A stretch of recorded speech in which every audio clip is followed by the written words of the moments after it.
नमस्कार विद्यार्थी मित्रांनो, मी बालाजी सोमवंशी आपलं माझ्या मॅथ्स अँड टेक्नॉलॉजी यूट्यूब चॅनलमध्ये स्वागत आहे।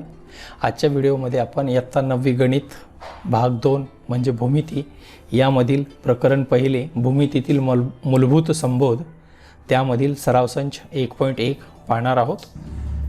शेजारील चित्र पहा, हे इजिप्तमधील पिरॅमिडचे चित्र आहे। इसवी सन पूर्व 3000 या काळात एवढ्या प्रचंड रचना पूर्वीच्या लोकांनी कशा केल्या असतील। स्थापत्यशास्त्र आणि भूमिती या क्षेत्रामध्ये विकास झाल्याखेरीज अशा रचना होऊ शकत नाही। भूमिती या नावावरून त्या शास्त्राचा उगम समजतो। भू म्हणजे जमीन आणि मिती म्हणजे मापन, यावरून जमीन मोजण्याच्या गरजेतून हा विषय निर्माण झाला असावा।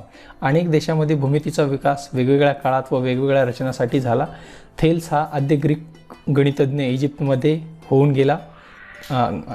गेला होता, तेव्हा त्याने पिरॅमिडची सावली मोजून व समरूप त्रिकोणाचे गुणधर्म वापरून पिरॅमिडची उंची ठरवली अशी कथा आहे। पायथागोरस हा थेल्स या गणितज्ञाचा विद्यार्थी होता असेही सांगितले जाते। प्राचीन भारतीयांना देखील भूमिती या विषयाचे सखोल ज्ञान होते। वैदिक काळात भारतीय लोक यज्ञकुंडाची रचना करण्यासाठी भूमिती गुणधर्माचा उपयोग करत होते। दोरीच्या साहाय्याने मापन कसे करावे व विविध आकार कसे तयार करावेत याचा उल्लेख शुल्वसूत्रात आढळतो। नंतरच्या काळामध्ये भारतामधील काही गणितज्ञ होऊन गेले, त्यामध्ये आर्यभट्ट, वराहमिहिर, ब्रह्मगुप्त, भास्कराचार्य इत्यादी गणितज्ञांनी या विषयात मोलाची भर घातलेली आहे। भूमितीतील मूलभूत संबोध बिंदू, रेषा व प्रतल, basic concept in geometry, point, line and plane. ज्याप्रमाणे आपण संख्यांची व्याख्या करत नाही, त्याचप्रमाणे बिंदू, रेषा व प्रतल यांची सुद्धा व्याख्या केली जात नाही। आता संख्येची व्याख्या करतो का आपण, 5च याला 5च का म्हणायचं, किंवा एखाद्या संख्येला समजा 4 आहे तर 4ला 4च का म्हणायचं, तर ते कसे आहेत मूलभूत संबोध जसे आहेत किंवा जसे संख्याला समजतो तसेच इथं भूमितीमध्ये बिंदू, रेषा आणि प्रतल यांच्या व्याख्या केल्या जात नाहीत। भूमितीमधील हे काही मूलभूत संबोध आहेत। रेषा व प्रतल हे बिंदूंचे संच आहेत। रेषा म्हणजे सरळ रेषा असते, हे लक्षात असू द्या। बिंदूंचे निर्देशक व अंतर, coordinates of point and distance. आता खालील संख्या रेषा पहा, या संख्या रेषेमध्ये येथे डी हा बिंदू रेषेवरील एक ही संख्या दाखवतो। हा डी बिंदू कोणती संख्या दाखवतो, एक ही संख्या दाखवतो, म्हणजेच बिंदू डीचा 1 हा निर्देशक आहे। डीचा निर्देशक 1। त्याचप्रमाणे बीचा निर्देशक -3 असेल, ईचा निर्देशक -3 असेल, नंतर एचा निर्देशक -5 असेल, एचा निर्देशक -5, सीचा निर्देशक -2। अशा पद्धतीने आपल्याला निर्देशक सांगता येतील। दोन बिंदूमधील अंतर काढणे म्हणजेच त्या बिंदूच्या निर्देशकापैकी मोठ्या निर्देशकातून लहान निर्देशक वजा करणे होय। तर दोन बिंदूमधील अंतर त्यांच्या निर्देशकापैकी मोठ्या निर्देशकातून लहान निर्देशक वजा केल्यावर मिळते। आता इथं काही उदाहरणं दिलीत। आणि नंतर महत्त्वाची गोष्ट, कोणत्याही दोन बिंदूमधील अंतर ही ऋणोत्तर वास्तव संख्या असते। ऋणोत्तर म्हणजेच धन वास्तव संख्या। काय मिळणार आहे उत्तर, अंतर नेहमी कसं असतं, धन अंतर असतं। आता इथे एक संख्या रेषा दिली आहे। आता या संख्या रेषेवर बिंदू ई व डी यामधील अंतर डी कंसामध्ये ईडी म्हणजे डी म्हणजे डिस्टन्स ऑफ ईडी किंवा ई आणि डी मधलं अंतर असं दर्शवतात। हे अंतर म्हणजेच याची लेंथ ऑफ ईडी म्हणजे जेवढं लांबी, आणि हे दोन्हीचा अर्थ सारखाच आहे। ही रेख ईडीची लांबी होय। आता डिस्टन्स ऑफ ईडी, ई आणि डी मधलं अंतर 3 वजा 1, 3 मोठा निर्देशक 3 आहे आणि ऋण 1 हा लहान आहे, म्हणजे 3 मधून 1 गेले किती मिळालं 2, म्हणजेच डिस्टन्स ऑफ ईडी बरोबर म्हणजेच लेंथ ऑफ ईडी बरोबर 2। त्याचप्रमाणे डिस्टन्स ऑफ डी, जर बिंदू जर उलट क्रमाने घेतले आपण, डी मधलं अंतर किंवा ईडी मधलं अंतर कोणतंही म्हटलं तरी त्याचा अर्थ सारखाच आहे। नंतर distance of C D, C आणि डी मधलं अंतर बघा, बिंदू सी इथं आहे, डी इथं आहे। आता इथं मोठा निर्देशक कोणता आहे 1, आणि एक लक्षात असू द्या, शून्यापासून उजवीकडचे हे सगळे मोठे अंक असतात आणि शून्यापासून डावीकडं हे लहान लहान अंक होत जातात संख्या रेषेवर। मग आता 1 मधून 2 गेला म्हणजे 1 वजा कंसात वजा 2 म्हणजेच म्हणजे 1 ऋण कंसात ऋण 2 म्हणजेच धन 2 होईल, 2 अधिक 1 3 हे येईल। मग आता डिस्टन्स ऑफ ए बी, ए आणि बी मधलं अंतर काढायचं। आता ऋण 3 मोठं का ऋण 5 मोठं, तर ऋण 3 मोठं आहे ऋण 5 पेक्षा, म्हणून याचे निर्देशक लिहिते वेळेस ऋण 3 ऋण कंसात ऋण 5, या ऋणचा बदल झाला धन, म्हणजे ऋण 3 अधिक 5, 5 मधून 3 गेले 2। आता या सर्व उदाहरणावरून असं दिसून येतं की दोन भिन्न बिंदूमधील अंतर ही काय असते, धनसंख्या असते. तसेच जर समजा एकाच बिंदूमधलं अंतर पी आणि क्यू हे जर एकच बिंदू असतील तर त्या बिंदूमधील अंतर किती असेल? 0. म्हणजे समजा या ठिकाणी पी आहे आणि याच ठिकाणी क्यू आहे, एकच बिंदू असेल तर त्याच्यातलं अंतर नेहमी 0 असते. तर दुसरा गुणधर्म आहे दरम्यानता. कशाला म्हणायचं? बिटवीननेस. जर पी क्यू आर हे एकरेषीय बिंदू असतील तर खाली दिल्याप्रमाणे तीन शक्यता संभवतात. पी क्यू आर 3 बिंदू आहेत, म्हणजेच पी आणि आरच्या मध्ये क्यू असेल किंवा पी आणि क्यूच्या मध्ये आर असेल आणि आर आणि क्यूच्या मध्ये पी असेल. आता ह्या ज्या 3 शक्यता आहेत यांच्या आता त्याला दुसरा शब्द वापरला, पी क्यू आणि पीच्या दरम्यान बिंदू क्यू हा पी आणि आर यांच्या दरम्यान आहे. क्यू कुणाच्या दरम्यान आहे? पी आणि आरच्या दरम्यान आहे. बिंदू आर हा पी आणि क्यूच्या दरम्यान आहे आणि इथं बिंदू पी हा आर आणि क्यूच्या दरम्यान आहे. म्हणजे या दोन्हीच्या मध्ये कुठेही असेल तर त्याला म्हणायचं त्या बिंदू दरम्यान असतो. म्हणजे त्या दोन्हीच्या मध्ये तो एकदम मध्यभागातच राहावा असं काही नाही, कोणत्याही ठिकाणी इथून एवढ्या अंतरात असेल तर तो बिंदू दरम्यान आहे असं म्हणतात. जर डिस्टन्स ऑफ पी क्यू अधिक डिस्टन्स ऑफ क्यू आर बरोबर डिस्टन्स ऑफ पी आर असेल, म्हणजे पी क्यूचं अंतर आणि क्यू आरचं अंतर कुणाबरोबर असेल? पी आर बरोबर, तर क्यू हा बिंदू पी आणि आरच्या दरम्यान आहे असे म्हणतात. आणि ही दरम्यानता पी क्यू आर अशी दर्शवतात. म्हणजे पी आडवी रेष क्यू आडवी रेष आर, ही कोणते दरम्यानता गुणधर्म आहे. आता सराव संच 1.1 पाहूया. खाली दिलेल्या संख्या रेषेच्या आधारे पुढील अंतरे काढा. आता इथं संख्या रेषा दिलेली आहे. पहिला प्रश्न आहे डिस्टन्स ऑफ बीई, बी आणि ईचं अंतर काढायचं आहे. मग बी आणि इथं ई. आता बी आणि ई मोठा निर्देशक कोणाचा आहे? डिस्टन्स ऑफ बीई बरोबर मोठ्यातून छोटा वजा करा. मग कोणता? 5 वजा 2 म्हणजेच 5 मधून 2 गेले किती राहिले? 3.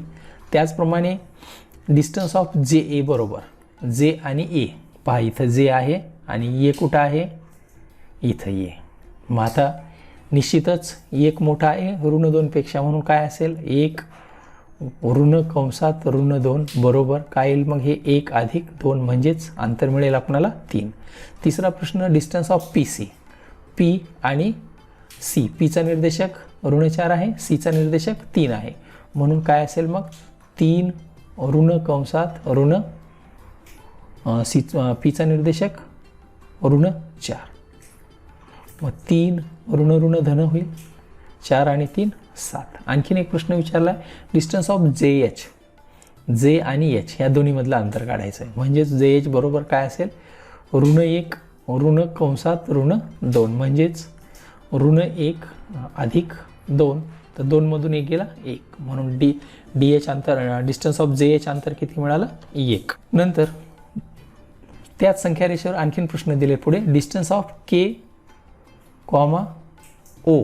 आता के आणि ओ मधला अंतर, के आणि ओ. 0 मोठं का ऋण 3 मोठं? ऋण 3 पेक्षा 0 मोठा आहे, म्हणून 0 वजा 3 म्हणजेच ऋण ऋण काय होईल? धन. बरोबर उत्तर असेल 3. नंतर ओ कॉमा ई. ह्या ओ आणि ई, ईचा निर्देशक 5 आहे, ओचा 0 आहे, म्हणजेच 5 वजा 0 बरोबर 5. नंतर डिस्टन्स ऑफ पी जे, पी पासून जे पर्यंतचं अंतर हे पी जे. जेचा निर्देशक ऋण 2, पीचा ऋण 4, म्हणजेच काय असेल? ऋण 2 ऋण कंसात ऋण 4 म्हणजेच ऋण 2 अधिक 4, 4 मधून 2 वजा करा किती राहिले मग? 2. नंतर डिस्टन्स ऑफ क्यू बी, हा क्यू आणि बी कुठं आहे? या ठिकाणी. बीचा निर्देशक 2 आहे, क्यूचा ऋण 5 म्हणजेच 2 वजा कंसात वजा 5 बरोबर 2 अधिक 5 म्हणजेच 5 आणि 2 7. या दोन्हीतलं अंतर मिळालं आपल्याला 7. प्रश्न दुसरा बिंदू एचा निर्देशक x आणि बिंदू बीचा निर्देशक y आहे, तर खालील बाबतीत डिस्टन्स ऑफ ए बी काढा. आता इथं 2-3 प्रश्न दिलेत. एचा निर्देशक काय सांगितलं आपल्याला? x आणि बीचा निर्देशक y. तर डिस्टन्स ऑफ ए बी बरोबर आपल्याला काय करायचं आहे? मोठ्या निर्देशकातून छोटा निर्देशक वजा करायचा, म्हणजे 7 वजा 1. मोठा 7 आहे, 7 वजा 1 बरोबर 7 मधून 1 गेले 6.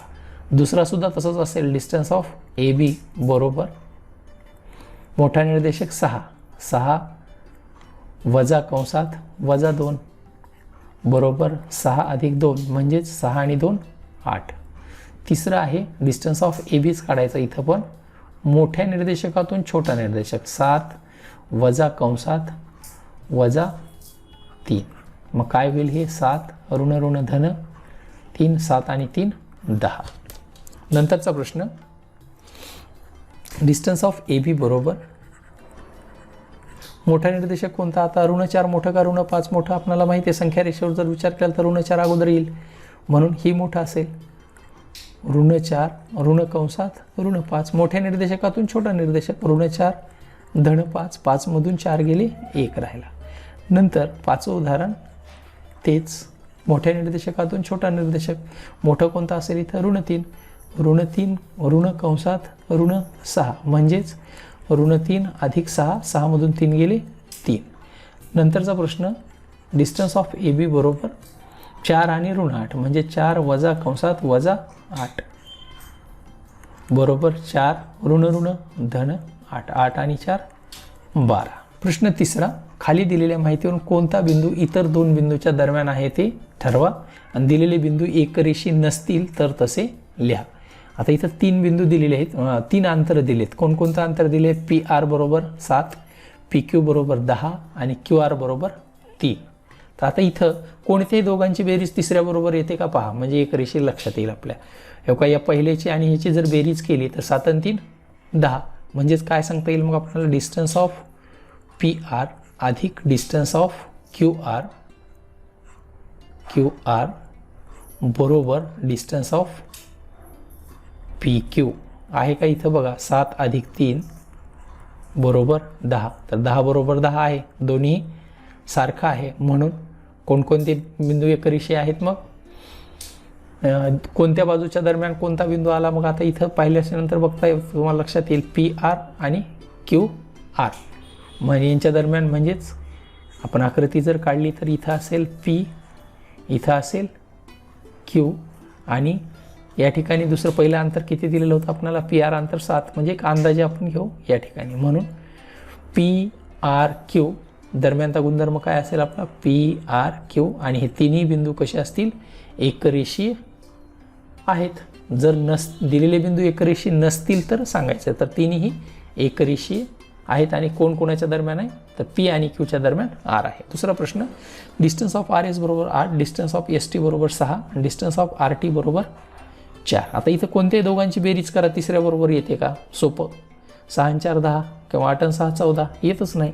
म्हणून हे तिन्ही बिंदू एकरेषीय असतील का. हे तिन्ही बिंदू एकरेषीय नाहीत. कोणत्याही दोघांची बेरीज करून पाहत नाहीत म्हणून इथं काय सांगता येईल मग आपल्याला किंवा ह्या दोघांची बेरीज ह्याच्याबरोबर येते का नाही. एस टी टी आर म्हणजे हे तिन्ही बिंदू एकरेषीय नाहीत किंवा त्यांचे नावं सांगून टाकू आपण कोणते. एस टी आर हे एकरेषीय बिंदू नाहीत. एकरेषीय नाहीत आहेत का एका रेषेमध्ये नाहीत. नंतर इथं पहा ए बी 16 दिले सी ए 9 दिले बी सी 7 दिले. ह्या दोघांची बेरीज करा 9 7 16 म्हणजेच डिस्टन्स ऑफ सी ए अधिक डिस्टन्स ऑफ बी सी बरोबर डिस्टन्स ऑफ ए बी आहे का. बघा सी ए किती आहे 9 अधिक बी सी 7 आणि हे इकडचं 16 तर 16 बरोबर 16 दोन्ही अंतर सारखे आहेत. म्हणजेच कोण कोणाच्या दरम्यान असेल इथं बी आणि सीच्या दरम्यान कोणता बिंदू असणार आहे ए बिंदू असणार आहे. त्याला आपण असं लिहू शकतो दरम्यानचा गुणधर्म बी ए सी. नंतर चौथ्या प्रश्नामध्ये एल एम बरोबर 11 दिले एम एन बरोबर 12 दिले आणि एन एल बरोबर 8 दिले. मग दोघांची बेरीज तिसऱ्या बरोबर येते का बघा कोणतेही किंवा दोघांची वजाबाकी करा तिसऱ्या बरोबर येते का. दोन्हीपैकी वजाबाकी किंवा बेरीज करा कोणताही. 12 आणि 8 20 12मधून 8 गेले 4 म्हणजे येणार नाही. 11 आणि 8 म्हणून इथं सांगता येईल आपल्याला एल एम एन हे एकरेषीय नाहीत.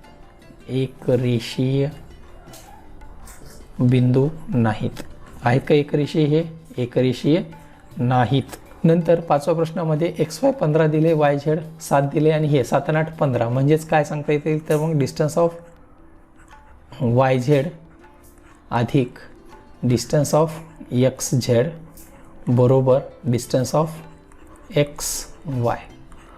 दोघांचं अंतर आहे की 7 अधिक 8 बरोबर हे 15, 15 बरोबर 15, दोन्ही अंतर सारखेच आहे ह्या दोघांची बेरीज. म्हणून कोण कोणाच्या दरम्यान असेल, आपण जर आकृती जरी काढली तर X इथं असेल आणि इथं असेल Y, आणि ह्या दोन्हीच्या दरम्यान कोणता बिंदू असेल आपला, तिसरा Z, आणि इथं दरम्यानचा गुणधर्म लिहिते X dash Z dash Y. X आणि Yच्या दरम्यान Z बिंदू आहे. नंतरचा प्रश्न, DE बरोबर 5, EF बरोबर 8, DF बरोबर 6.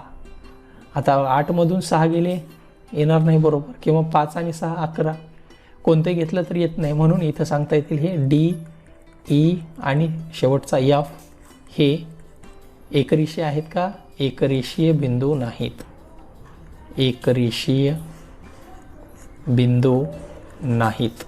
एकरेषीय आहेत का, नाहीत.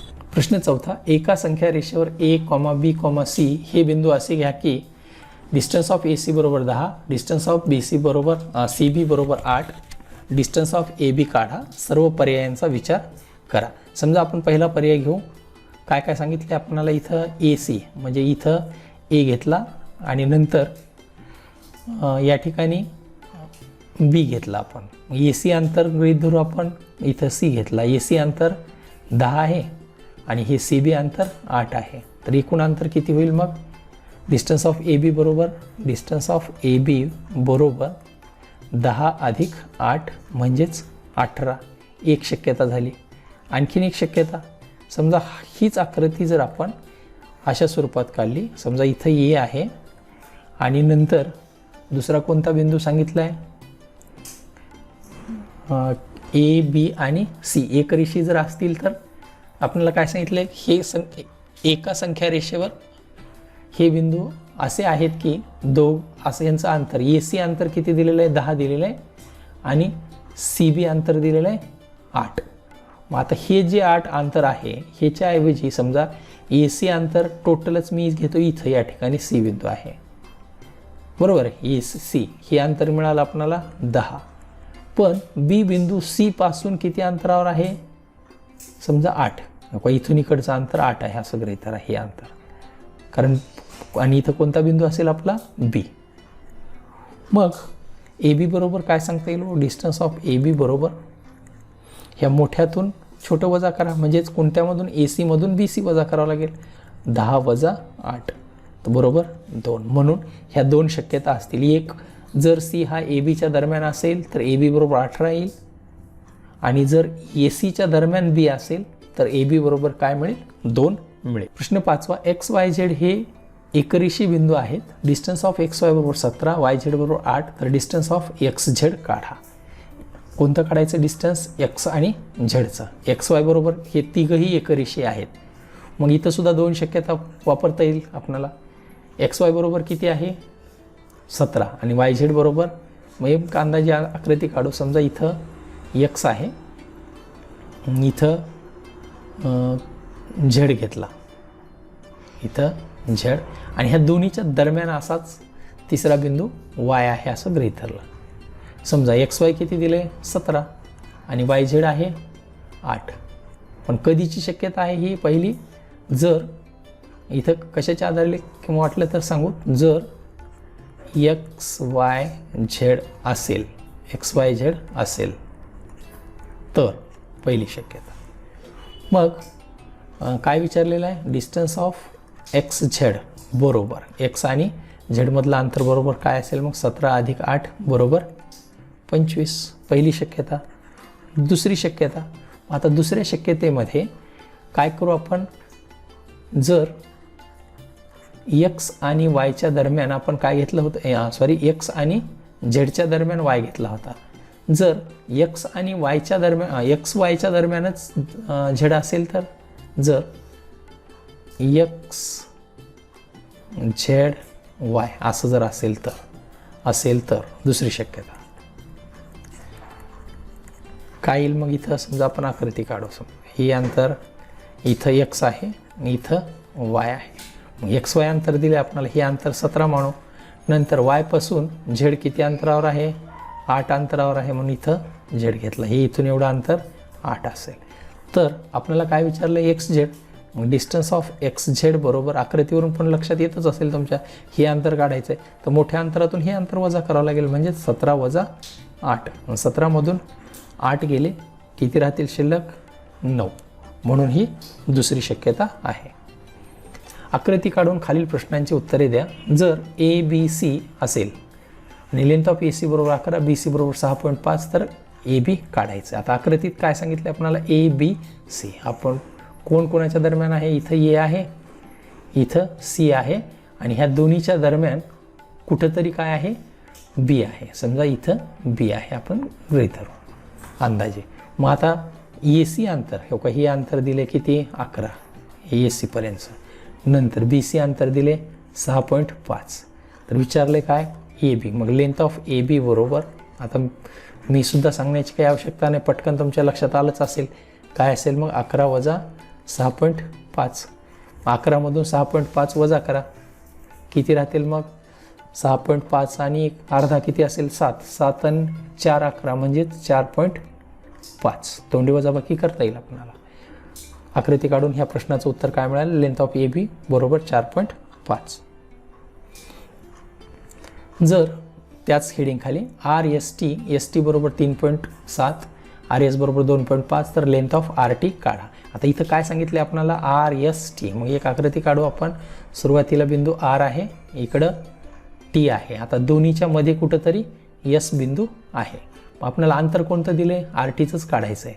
मग इथं आपण काय करू, इथं या ठिकाणी घेतला T बिंदू. मग इथं कोणता असेल, S. T घेतलेलं आहे ना आपण इकडं, RST. तर RS किती आहे का आपल्याकडं दिलेलं आहे, किती, 2.5, ST 3.7. तर लेंथ ऑफ RT काढायचं आहे. आता आकृतीवरून सांगता येते, RT इथून इथपर्यंत अंतर, म्हणजे ह्या दोघांची RS अधिक ST. काय सांगता येईल मग, RS अधिक ST, म्हणजे 2.5 अधिक 3.7. दोघांची बेरीज करू, 7 आणि 5 12, हाताला 1, 3 आणि 2 5 आणि 1 6. 6.2 कुणाचं अंतर असेल, RTचं अंतर असेल. नंतर एक प्रश्न आहे असाच, XYZ. पण अंतर काढून घेऊ, आकृती काढा. इथं X असेल, इथं Z असेल, आणि दोन्हीच्या दरम्यान काय आहे, Y आहे. मग कोणत्या ठिकाणी असेल, जिथं असेल आहे समजा या ठिकाणी दाखवा. अंदाजे अंतर दाखवायचे आहेत आपल्याला, इथं ॲक्युरेट एवढ्याच अंतरावर आला पाहिजे असं काही नाही. आता XZ अंतर किती आहे, X पासून Z पर्यंतचं अंतर, म्हणजे हे टोटल किती, 3 वर्गमुळात 7. नंतर X पासून Yचं अंतर, हे अंतर दिले किती, वर्गमुळात 7. आणि विचारले कोणतं, YZ. मग लेंथ ऑफ YZ बरोबर काय करता येईल मग आपल्याला, YZ काढायचं आहे. तर ह्या टोटल XZ मधून XY वजा करावं लागेल. म्हणजेच लेंथ ऑफ XZ वजा लेंथ ऑफ XY, म्हणजेच 3 वर्गमुळात 7 वजा वर्गमुळात 7 ह्या करणी आहेत. मग याच्यावरून सहगुणक ह्याचा 1 आहे, ह्याचा 3 आहे. 3 मधून 1 गेला, किती राहिले, 2 वर्गमुळात 7 आपलं उत्तर असेल. नंतरचा प्रश्न, एकरेषी नसलेले 3 बिंदू कोणती आकृती तयार करतात. आता एकाच रेषेत नसलेले, समजा 1 2 3, कोणती आकृती तयार करतील, होय त्रिकोण तयार करतील. कोणती आकृती तयार करतील, हे एका रेषेत नसलेले 3 बिंदू कोणती आकृती तयार करतात, त्रिकोण तयार करतात. म्हणून उत्तर असेल आपल्याला, एकरेषी नसलेले 3 बिंदू त्रिकोणाची आकृती तयार करतात. कोणाची आकृती, त्रिकोणाची आकृती तयार करतात. 3 बिंदू जर एका रेषेत नसतील तर त्रिकोणाची आकृती तयार करतात. म्हटलं तर हा त्रिकोण असं म्हणण्याच्या ऐवजी याला असं म्हणतं, शब्दामध्ये लिहिलं तरी त्रिकोण, याला कंस करू, त्रिकोणची आकृती तयार करतात. धन्यवाद. अशा प्रकारे आपण सराव संच 1.1 पाहिलेला आहे. थँक्यू.